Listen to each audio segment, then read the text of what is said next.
მოგესალმებით. ამ ვიდეოში ვისაუბრებ უკაბელო მობილური ტექნოლოგიების თაობებზე.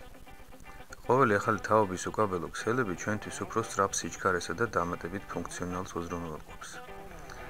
1G მოგცა პირველი მობილური ტელეფონები, 2G მოგცა ქსელური შეტყობინებების გაგზავნის შესაძლებლობა. 3G ინტერნეტზე წვდომის შესაძლებლობა მოგცა, ხოლო 4G მოგცა სიჩქარე, რომლითაც დღეს სარგებლობს. მაგრამ რადგან უფრო მეტი მოწყობილობები და მომხმარებლები ერთვება ქსელში, 4G ქსელებმა მიაღწიეს თავიანთი შესაძლებლობების ზღვარს. სწორედ იმ დროს, როდესაც მომხმარებლებს სჭირდებათ უფრო მეტი მონაცემები თავიანთი სმარტფონებისა და სხვა მოწყობილობებისათვის. ახლა ჩვენ მივემართებით 5G-სკენ, უკაბელო კავშირის მომდევნო თაობისკენ. ის შეძლებს დღევანდელ ქსელებზე 10-ჯერ მეტი მონაცემების გადაცემას და იქნება 10-ჯერ უფრო სწრაფი ვიდრე 4G LTE. წარმოიდგინეთ, რომ HD ფილმების ჩამოტვირთვა ერთ წამში ხდება. 5G იქნება საფუძველი ვირტუალური რეალობისთვის, ავტონომიური მართვისთვის, ნივთების ინტერნეტისთვის და ყველაფრისთვის, რისი წარმოდგენაც ჯერ არც შეგვიძლია. მაგრამ რა არის 5G ქსელი? რეალობა ის არის, რომ ექსპერტებიც და ექსპერტებსაც არ აქვთ სუსტი პასუხი, რადგან მათ ჯერ თავად არ იციან. მაგრამ ახლა მეხუთე ახალი ტექნოლოგია ჩნდება, რომელიც 5G-ს საფუძვლად იქცევა. მილიმეტრული ტალღები, მცირე საკვანძო ქსელები, მასიური მიმო, სხივის ფორმირება და სრული დუპლექსი. პირველი ტექნოლოგია მილიმეტრული ტალღები. თქვენი სმარტფონი და სხვა ელექტრონული მოწყობილობები იყენებენ რადიოსიხშირული სპექტრის გარკვეულ სიხშირეებს. ჩვეულებრივ ეს არის 6 GHz-ზე ქვემოთ. მაგრამ ეს სიხშირეები ნელ-ნელა ივსება.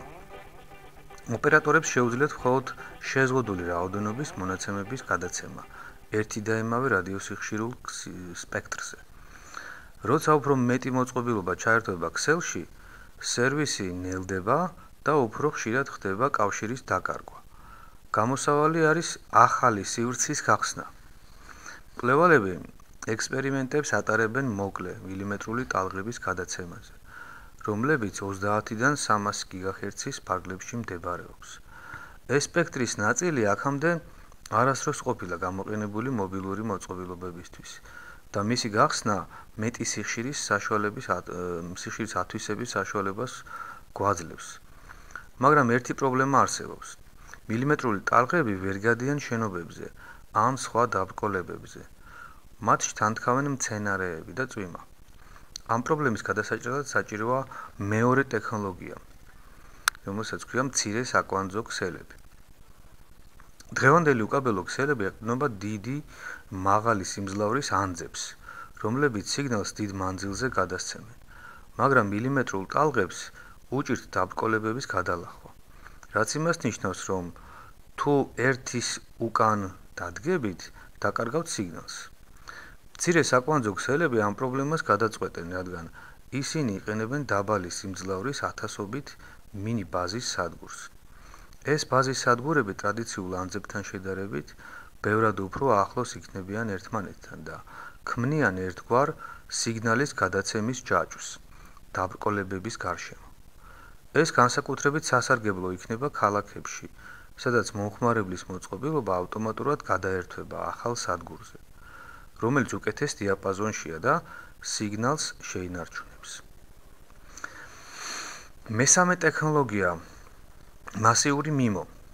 დღევანდელი 4G ბაზის სადგურებს აქვთ დაახლოებით 10 ანტენა, რომლებიც ყველა კავშირს სამუშავებენ.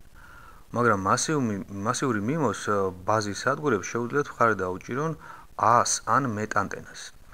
რაც შეიძლება დღევანდელი ქსელების შესაძლებლობებს, მათ შეუძლიათ 24-ჯერ ან მეტჯერ გაზარდონ ეს რიცხვი. რა თქმა უნდა, მასიური მიმოს თავისი სირთულეებიც აქვს. დღევანდელი ანტენები ერთდროულად ყველა მიმართულებით უშვებენ სიგნალს, რაც სერიოზულ ჩარევებს იწვევს. ამიტომ საჭიროა მეოთხე ტექნოლოგია, რომელსაც ქვია სხივის ფორმირება, beamforming.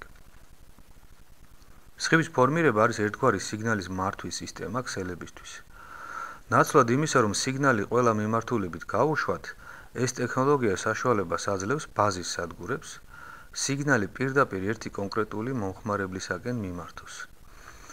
ეს სიზუსტე ხელს უშლის ჩარევებს და ბევრად უფრო ეფექტურია. ეს ნიშნავს, რომ ბაზის სადგურებს შეეძლებათ ერთდროულად უფრო მეტი მომხმარებლის მონაცემების ჩამოტვირთვაც და გადაცემაც.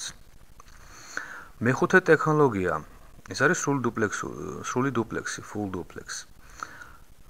თუ მოდესმე გამოგიყენებიათ რაციები, იცით რომ კომუნიკაციისთვის ხან ლაპარაკი, ხან მოსმენა გიწევთ. ესე მუშაობს ეს ტექნოლოგია. დღევანდელი ბაზის სადგურებიც ასე მუშაობენ.